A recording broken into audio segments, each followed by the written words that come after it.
በስመ አብ ወወልድ ወመንፈስ ቅዱስ አሃዱ አምላክ ክርስቶስ ተንሥአ እሙታን በአብይ ኃይል ወስልጣን አሰሮ ለሰይጣን አጋዞ ለአዳም ሰላም እምይእዜሰ ኮነ ፍስሐ ወሰላም። ሰላም እግዚአብሔር ከሁላችን ጋር ይሁን። የተከበራችሁ ይሄን መንፈሳዊ መርሃ ግብር የምትከታተሉ የልዑል እግዚአብሔር ቤተሰቦች፣ የእናታችን የእመቤታችን የቅድስት ድንግል ማርያም ወዳጆች፣ የቅድስት ቤተ ክርስቲያን ልጆች ሁላችሁም እንደምን አላችሁ? አምላካችንና አባታችን እግዚአብሔር ኃጢአታችንን ሰፍሮ በደላችንንም ቆጥሮ ሳይቀጣን ሳይቆጣን በምህረቱ በቸርነቱ ጠብቆ ለዚህ ዕለትና ሰዓት ስላደረሰን ስሙ ለዘላለም የተመሰገነ ይሁን። ወትነስኡ ጸጋሁ ለመንፈስ ቅዱስ፣ የመንፈስ ቅዱስንም ስጦታ ትቀበላላችሁ። የጌታችን የአምላካችን የኢየሱስ ክርስቶስ የደቀ መዛሙርቱ የሐዋርያት ሥራ ምዕራፍ 2 ቁጥር 28 ላይ ያለ ኃይለ ቃል ነው። የሐዋርያት ሥራ ምዕራፍ 2 ቁጥር 28 የመንፈስ ቅዱስንም ስጦታ ትቀበላላችሁ። እግዚአብሔር እንደፈቀደና እንደወደደ የምንማማርበት የትምህርታችን ርዕስ ይህ ነው። እግዚአብሔር መንፈስ ቅዱስ ለአባቶቻችን ለነቢያት ለሐዋርያት ምስጢርን የገለጠ በአባቶቻችን በነቢያት በሐዋርያት ያደረ በእኛም እንዲያድር ለእኛም ምስጢሩን እንዲገልጽልን እውቀቱን ማስተዋሉን እንዲያድለን እርሱን አውቀን ንስሐ ገብተን ቅዱስ ሥጋውን ክቡር ደሙን ተቀብለን ሰማያዊ መንግሥቱን ዘላለማዊ ርስቱን መውረስ የምንችልበትን አባታዊ መልእክቱን እንዲያስተላልፍልን ቅዱስ ፈቃዱ ይሆንልን። ወትነስኡ ጸጋሁ ለመንፈስ ቅዱስ፣ የመንፈስ ቅዱስንም ስጦታ ትቀበላላችሁ።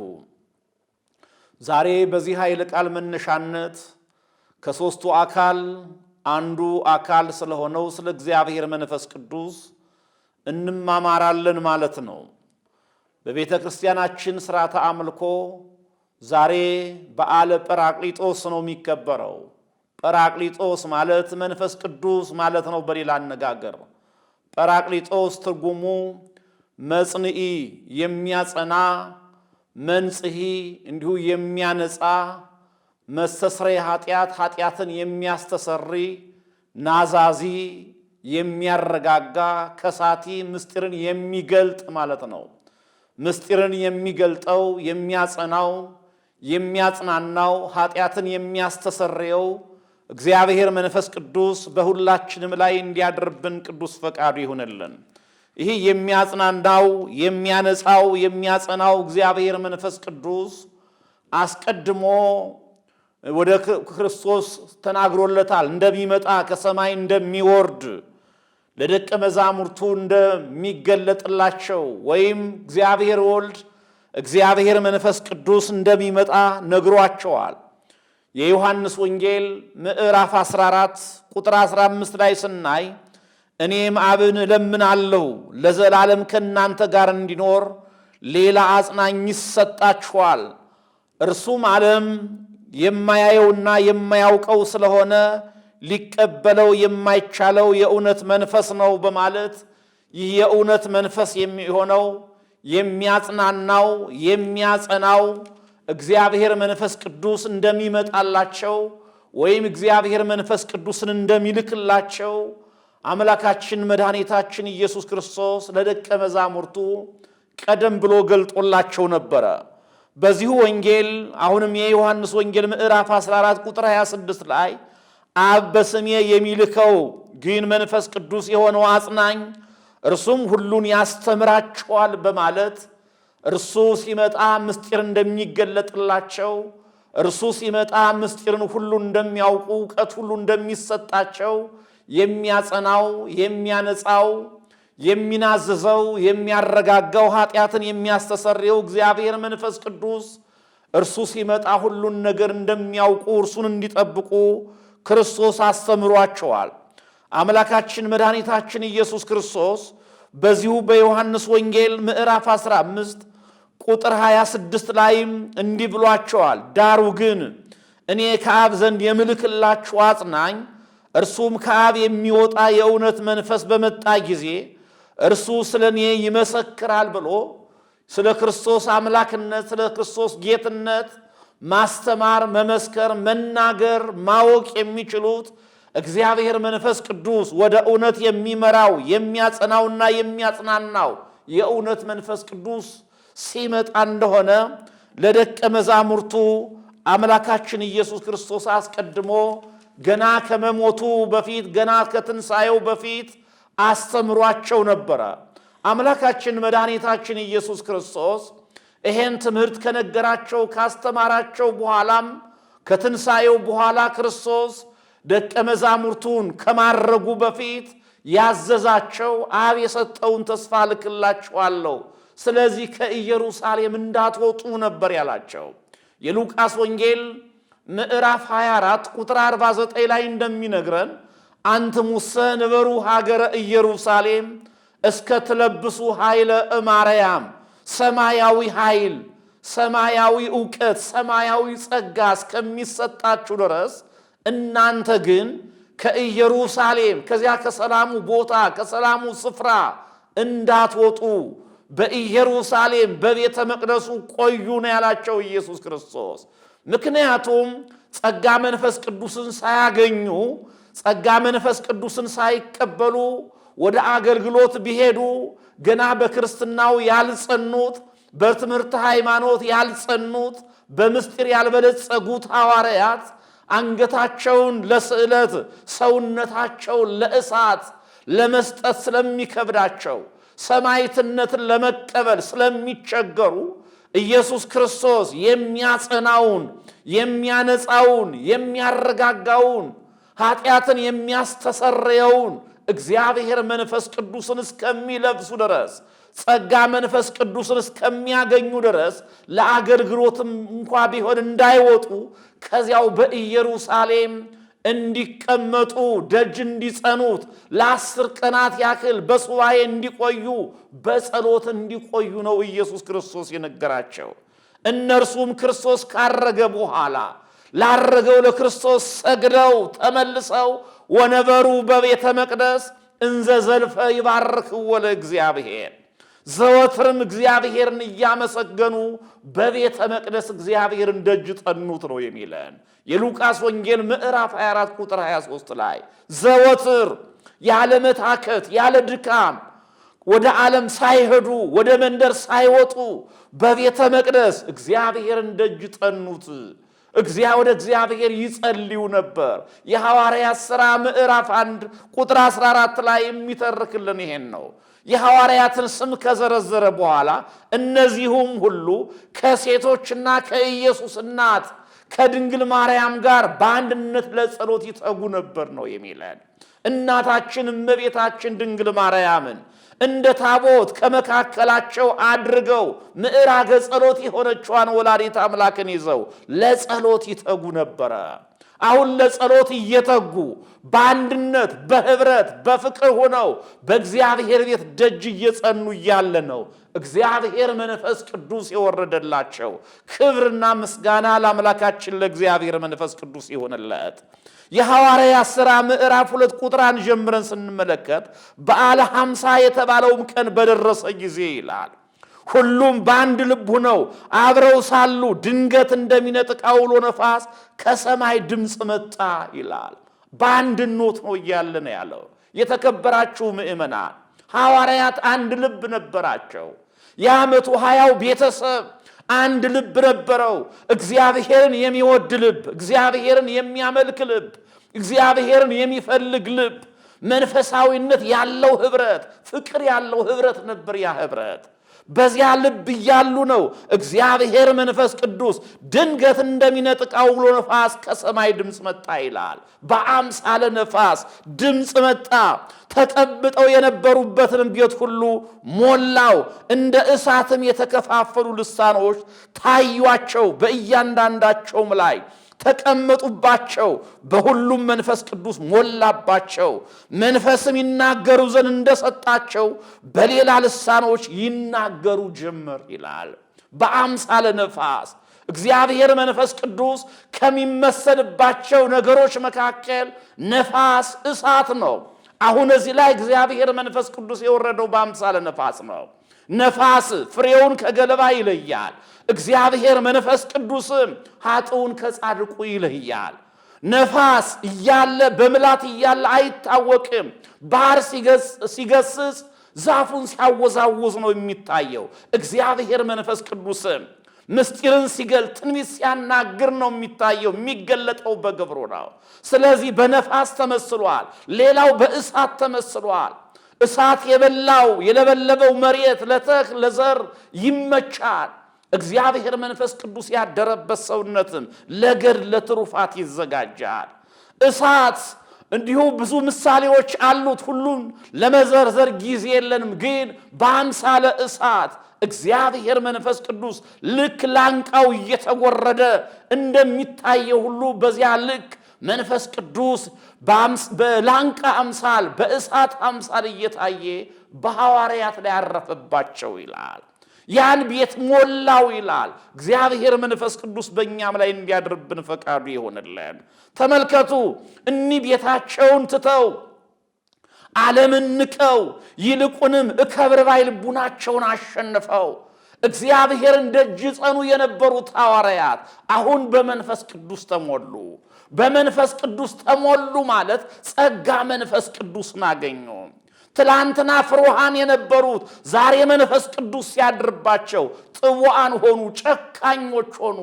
ጨካኞች ሆኑ ማለት በክርስቶስ ስም ሲያስተምሩ፣ ስለ ክርስቶስ ሲናገሩ የሚመጣባቸውን መከራ ለመቀበል አንገታቸውን ለስዕለት ሰውነታቸውን ለእሳት ለመስጠት ወሰኑ ማለት ነው። እንደገና ለአዋቂዎች የነበሩት ድንቁርና ተወግዶላቸው የሚገርመው ነገር በእውቀት ተሞሉ፣ ምስጢርን ሁሉ አወቁ ነው የሚለን። ለዚህ ነው መንፈስም ይናገሩ ዘንድ እንደሰጣቸው በሌላ ልሳኖች ይናገሩ ጀምር አለ። ከዚያ በፊት አንድ ዕብራይስጥ ቋንቋ ነበር ያውቁ የነበሩት። አሁን ግን 71 ቋንቋ ተጨምሮላቸው በ72 ቋንቋ መሰከሩ። ስለ ክርስቶስ መወለድ፣ ስለ ክርስቶስ በዚህ ምድር መመላለስ፣ ስለ ክርስቶስ መከራ መቀበል፣ ስለ ክርስቶስ መሞትና መነሳት፣ ስለ ክርስቶስ ተናገሩ፣ መሰከሩ። በዚያ በ72 ቋንቋ ስለ እግዚአብሔር ክብር መሰከሩ፣ ስለ እግዚአብሔር ክብር መዘመሩ ነው የሚለን። እግዚአብሔር መንፈስ ቅዱስ ይሄን ጸጋ ለኛም እንዲያድልን ፈቃዱ ይሁንልን። የተከበራችሁ ምእመናን፣ እንደ አበው ሐዋርያት ጸጋ መንፈስ ቅዱስን ለማግኘት በልዩ ልዩ ቋንቋ እግዚአብሔርን ለማመስገን ከኃጢአት መራቅ ያስፈልጋል። እንደ ሐዋርያት እከብር ባይ ልቡናን አሸንፎ ስርቆትን መተው፣ ጥላቻን መተው፣ እርስ በርስ መከፋፈልን፣ መበላላትን፣ መለያየትን መተው ያስፈልጋል። ሐዋርያት ከቤታቸው ብቻ አይደለም የወጡት፣ ከዓለማዊነት ወጡ፣ ከስጋዊነት ወጡ። ቤታቸውን ብቻ አይደለም የተዉት፣ ዘመዶቻቸውን ብቻ አይደለም የተዉት። እንደ ዘመድ የሚወዱትን ያደጉበትን ስጋዊ አስተሳሰብ፣ ዓለማዊ አስተሳሰብ ትተው እግዚአብሔርን ተከተሉ። እግዚአብሔርን መከተል ብቻ አይደለም፣ እግዚአብሔር የሚላቸውን ሰሙ። በቤተ መቅደሱ እንዲኖሩ፣ በእርሱ እንዲኖሩ፣ በእርሱ እንዲያምኑ ክርስቶስ አስተማራቸው። የክርስቶስን ትምህርት ተቀበሉ። በእግዚአብሔር ቤት ኖሩ። እግዚአብሔርን ደጅ ጠኑ። ስለዚህም ነው አሁን ከሦስቱ አካል አንዱ አካል እግዚአብሔር መንፈስ ቅዱስ ወረደላቸው። እግዚአብሔር መንፈስ ቅዱስ ምስጢርን ገለጠላቸው። እግዚአብሔር መንፈስ ቅዱስ ዕውቀትን ሰጣቸው። ወደ እውነት የሚመራው የሚያጸናው የእውነት መንፈስ የሚያረጋጋው ኃጢአትን የሚያስተሰርየው ምስጢርን የሚገልጠው የእውነት መንፈስ እግዚአብሔር መንፈስ ቅዱስ በመካከላቸው ሆነላቸው። እግዚአብሔር በመካከላችን ይሁንልን። እግዚአብሔር መንፈስ ቅዱስ ያለበት ጉባኤ የፍቅር ጉባኤ ነው።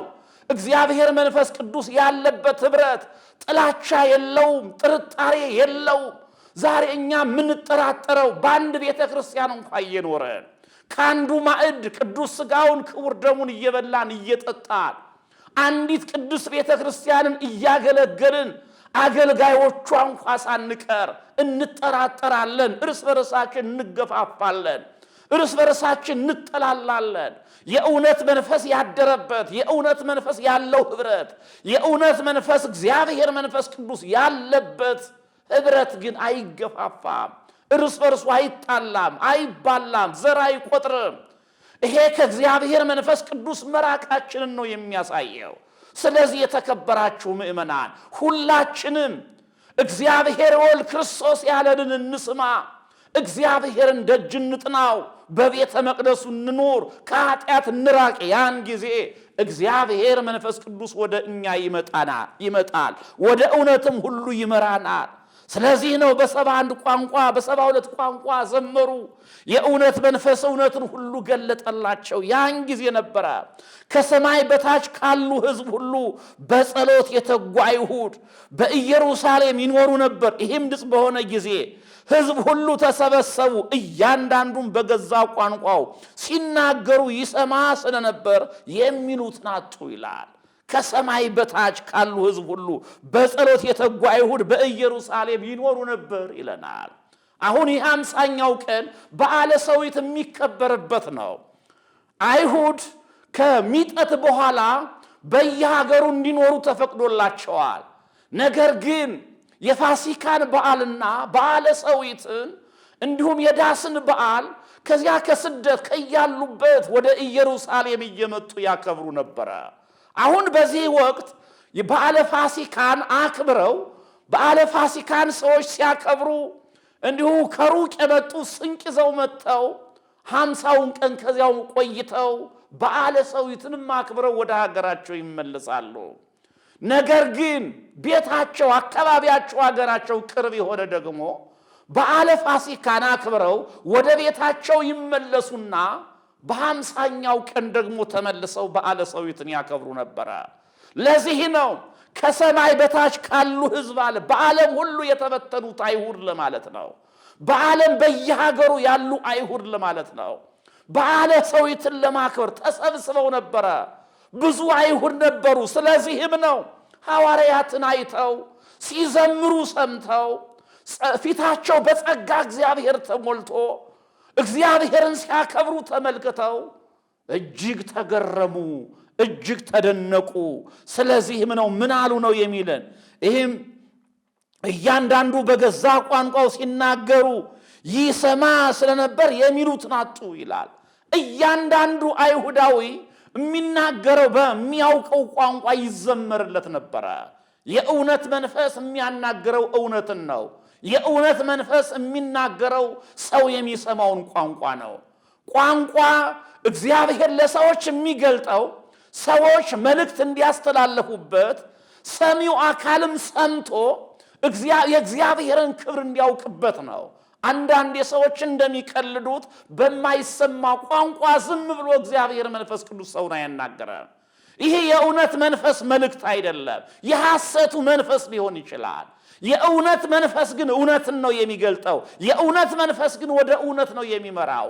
የእውነት መንፈስ የሆነው እግዚአብሔር መንፈስ ቅዱስ ሰዎች የሚሰሙትን ቋንቋ ነው የሚያናገረው። ስለዚህ በየቋንቋቸው ሲዘመርላቸው፣ በየቋንቋቸው የእግዚአብሔር ክብር ሲገለጥላቸው፣ የእግዚአብሔር ማዳን ሲነገራቸው ሰምተው አደነቁ ይላል። አደነቁ፣ ተገርመውም ተደንቀውም እንዲህ አሉ፣ እነሆ እነዚህ የሚናገሩ ሁሉ የገሊላ ሰዎች አይደሉምን? እኛም እያንዳንዳችን የተወለድንበትን የገዛ ቋንቋችን እንዴት እንሰማለን? የጳርቴና የሜድ የኢላሚጤም ሰዎች በሁለት ወንዝ መካከል በይሁዳም በቀጰዶቅያም በጳንጦስም በእስያም በፍርግያም በጵንፍልያም በግብፅም በቀሬናም በኩል ባሉት በሊቢያ ወረዳዎች የምንኖር በሮሜም የምንቀመጥ አይሁድም ወደ ይሁዲነት የገባን የቀርጤስና የአረብ ሰዎች የእግዚአብሔርን ታላቅ ሥራ በልሳኖቻችን ሲናገሩ ሲዘምሩ እንሰማቸዋለን አሉ። የመጡበትን ሀገራቸውን ነው የዘረዘሩት። እኛ ከኢየሩሳሌም ብቻ ያደግን የኖርን የኢየሩሳሌምን ቋንቋ የምናውቅ ሰዎች አይደለንም። የመጣነው ከስደት ነው። ከአረቡ ዓለም፣ ከእስያ፣ ከተለያዩ ዓለማት ነው የመጣነው። ራሳችን የምናወራበት ምግባባበት ቋንቋ አለን። እኒህ ሐዋርያት ከዚህ በፊት የማያውቁት አሁን ግን በገዛ ቋንቋችን የኛ ቋንቋ ለእነርሱ ተገልጦላቸው የኛ ቋንቋ ለእነርሱ ተሰጥቷቸው በገዛ ቋንቋችን የእግዚአብሔርን ክብር ያወራሉ፣ የእግዚአብሔርን ክብር ይመሰክራሉ፣ ሰማያዊውን ምስጢር ይተርካሉ። እንዴት ነው ብለው አደነቁ ይላል ደጋጉ አይሁድ። አደነቁ። ይሄን ቋንቋ ለሐዋርያት የገለጠውን ጌታ አከበሩ። ይሄን ጸጋ ለሐዋርያት የሰጠውን እግዚአብሔርን አደነቁት ይላል፣ አከበሩት ይላል። አንዳንዶቹ ግን በዚያ በእስራኤል ይኖሩ የነበሩት አይሁድ በምቀኝነት ክርስቶስን ትላንት ተመቂተው ጸፍተው ሰቅለው የገደሉት አይሁድ ግን የለም ሰክረው ነው አሉ። ሰክረው ነው፣ ጉሽ የወይን ጠጅ ጠጥተው ነው፣ ያልፈላ የወይን ጠጥተው ነው አሉ። ሐዋርያትን ተቿቸው፣ ሰደቧቸው። የእግዚአብሔርን ድንቅ ነገር፣ የእግዚአብሔርን ታምር፣ የእግዚአብሔርን ሥራ ማመን መቀበል አልቻለውም። ለነገሩ እንኳን ሥራውን ራሱን መቻመኑት። ክርስቶስን ያልተቀበለ ክርስቶስን ያላመነ የክርስቶስን ሥራ ሊያምን እንዴት ይችላል? ራሱ ክርስቶስ በመካከላቸው ተመላልሶ ወንጌል ሰብኮላቸዋል፣ ሙታንን አስነስቶላቸዋል፣ ድውያንን ፈውሶላቸዋል። ያን አይተው ያላመኑት አሁን እንዴት ሊያምኑ ይችላሉ? ስለዚህም ነው ከስደት የመጡት ከሌላ ሀገር የመጡት የእግዚአብሔርን ሥራ ሲያምኑ፣ እግዚአብሔርን ሲያደንቁ፣ እግዚአብሔርን ሲያከብሩ። በዚያ የነበሩት አይሁድ ግን ሐዋርያትን ጠጥተው ነው አሏቸው። ምስጢር የገለጠላቸውን ጌታ ማድነቅ ምቀኝነት ሆነባቸው። እንዲህ ነው እኮ ዓለም ምቀኛ ነው። እኛ ስናድግ፣ እኛ ስናገኝ፣ ሰዎች በሆነ ነገር ከአንዱ ሲበልጡ ማድነቅ፣ ዕውቅና መስጠት ሰዎች ይከብዳቸዋል። ስለዚህም ነው ዕውቅና መስጠት ስለከበዳቸው እነሱ አፌዙባቸው፣ ሰደዋቸው። ያን ጊዜ ነበረ የሐዋርያት አለቃ ቅዱስ ጴጥሮስ በመካከላቸው ቆመ ይላል። ቅዱስ ጴጥሮስ ከጸጋ መንፈስ ቅዱስን ከመቀበሉ በፊት ክርስቶስን አላውቀውም ብሎ የካደው ሐዋርያ፣ የምትዩን አላውቀውም ብሎ ስሙን ለመጥራት እንኳ ፈርቶ የነበረው ሐዋርያ፣ አሁን ግን ፍርሃት ተወግዶለት ጥባትን ስላገኘ ስለተቀበለ እንዲህ አለ። እያንዳንዱ ከ11 ጋር ቆመ፣ ድምፁንም ከፍ አድርጎ እንዲህ ሲል ተናገራቸው። አይሁድ በኢየሩሳሌምም የምትኖሩ ሁላችሁ ይህ በእናንተ ዘንድ የታወቀ ይሁን። ቃሎችን አድምጡ። ለእናንተ እንደመሰላችሁ እነዚህ የሰከሩ አይደሉም። ከቀኑ 3ኛ ሰዓት ነው። ስለዚህ ነገር ግን ይህ በነቢዩ በኢዩኤል የተባለው ነገር ስለተፈጸመላቸው ነው አለ። አይሁድ ሆይ ስሙኝ አላቸው። ጴጥሮስ አሁን በድፍረት ተናገራቸው። ዛሬ እንኳን ንስሐ መግባት እንዴት አቃታችሁ? እግዚአብሔርን ማወቅ እንዴት አቃታችሁ? ሌሎቹ የመሰከሩትን የተናገሩትን መናገር እንዴት ተሳናችሁ? አድምጡኝ አላቸው። አሁን የሚሰከርበት ሰዓት አይደለም። በእስራኤል ያናኗር ጠባይ ገና 3 ሰዓት ነው። 3 ሰዓት ስራ የሚጀምርበት፣ የሚያርሰው የሚያርስበት፣ የሚቆፍረው የሚቆፍርበት፣ ለስራ የሚሰማሩበት እንጂ መጠጥ የሚጠጣበት ሰዓት አይደለም። ግን እነዚህ ሰክረው አይደለም። ቃሎችን አድምጡ። ለእናንተ እንደመሰላችሁ እነዚህ የሰከሩ አይደሉም። ከቀኑ 3ኛ ሰዓት ነው። እግዚአብሔር አስቀድሞ በነቢያት የተናገረው ትንቢት ስለተፈጸመ ነው በማለት የኢዩኤል ትንቢት ምዕራፍ 2 ቁጥር 28 ጀምሮ ያለውን ቃል እንዲህ በማለት ተረከላቸው። እግዚአብሔር ይላል በመጨረሻው ቀን እንዲህ ይሆናል፣ ሥጋ በለበሰ ሁሉ ላይ ከመንፈስ ያፈሳለሁ። ወንዶችና ሴቶች ልጆቻችሁም ትንቢት ይናገራሉ፣ ጎበዞቻችሁም ራእይ ያያሉ፣ ሽማግሌዎቻችሁም ሕልም ያልማሉ። ደግሞም በዚያች ወራት በወንዶችና በሴቶች ባሪያዎች ላይ ከመንፈሴ አፈሳለሁ፣ ትንቢትም ይናገራሉ ብሎ እግዚአብሔር አስቀድሞ ከደቂቅ ነቢያት አንዱ በሆነው በኢዩኤል ይሄን ትንቢት ተናግሮ ነበረ። ስለዚህ ያ ትንቢት ነው የተፈጸመው። ያ ትንቢት ነው የሆነው። እግዚአብሔር መንፈስ ቅዱስ ወርዷል። እግዚአብሔር መንፈስ ቅዱስ ጸጋውን በሐዋርያት ላይ ያሳድረዋል። እግዚአብሔር መንፈስ ቅዱስ በሐዋርያት ላይ ምስጢሩን አፍስሷል፣ ጸጋውን አፍስሷል። ስለዚህ ሐዋርያ ጸጋ መንፈስ ቅዱስን ተሞልተው ሀብተ መንፈስ ቅዱስን ተሞልተው ምስጢር ተገልጦላቸው ዕውቀት ተሰጧቸው ሕልም ያልማሉ፣ ራእይ ያያሉ፣ ትንቢት ይናገራሉ የተባለው ተፈጽሞላቸው በጸጋ መንፈስ ቅዱስ ነው እንዲህ የሚዘምሩት ስለ እግዚአብሔር ክብር የሚናገሩት እንጂ ሰክረው አይደለም አላቸው ጴጥሮስ። ጴጥሮስ አያይዞ እነርሱ በምቀኝነት ሰቅለው የገደሉትን ክርስቶስን ተረከላቸው። ከዚህ በፊት ክርስቶስን በምቀኝነት ሰቅላችሁ ገደላችሁት። ያናንተ የገደላችሁት ክርስቶስ ግን ሞትን ድል አድርጎ ሙስና መቃብርን አጥፍቶ ተነስቷል።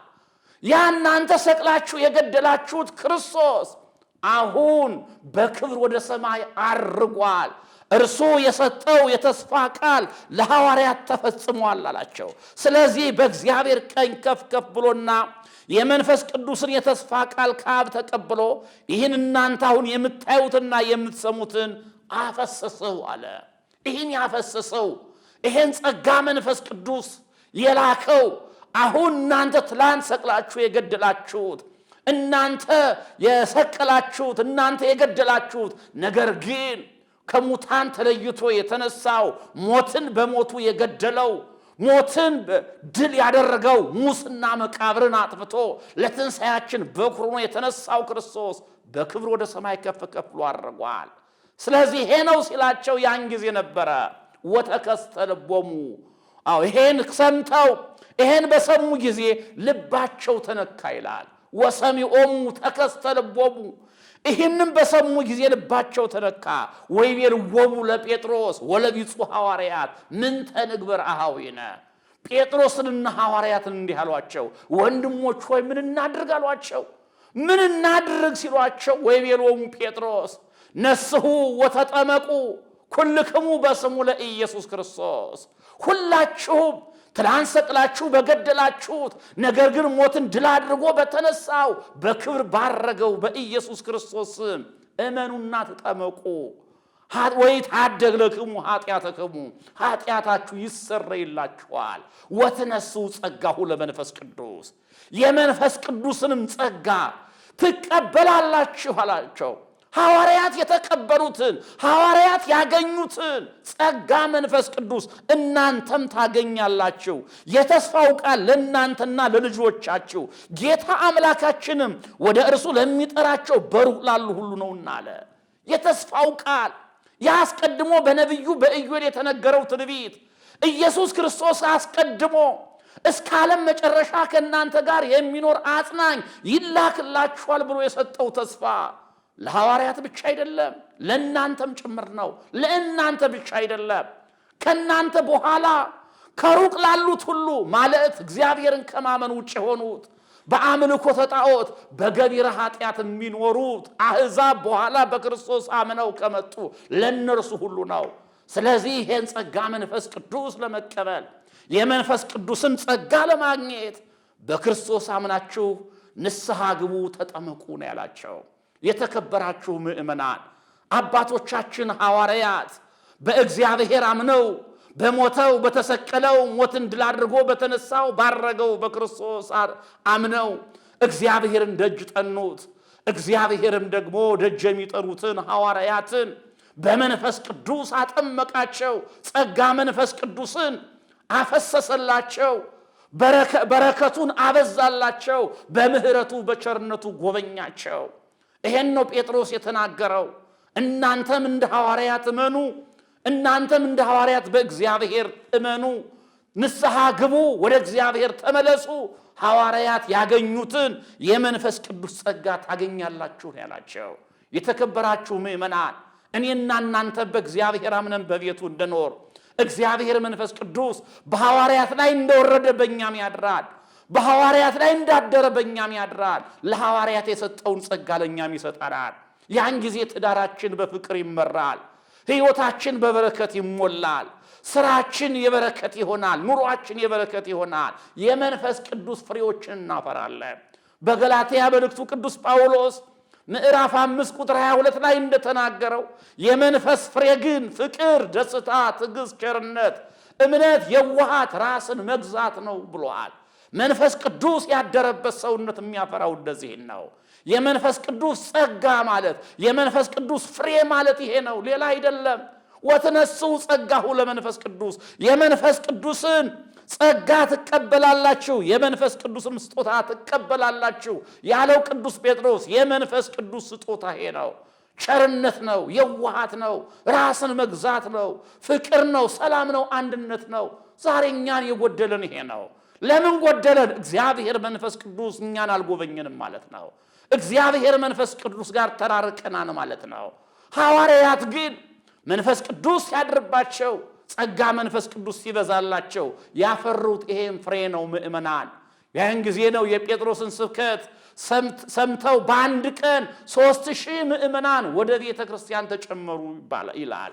ለዚህ ነው የዛሬዋ ዕለት በዓለ ጰራቅሊጦስ የቤተ ክርስቲያን ልደት የሚባለው የምትባለው ቤተ ክርስቲያን በሰዎች የተሞላችበት የክርስቲያኖች ኅብረት የበዛበት የጸናበት ነው።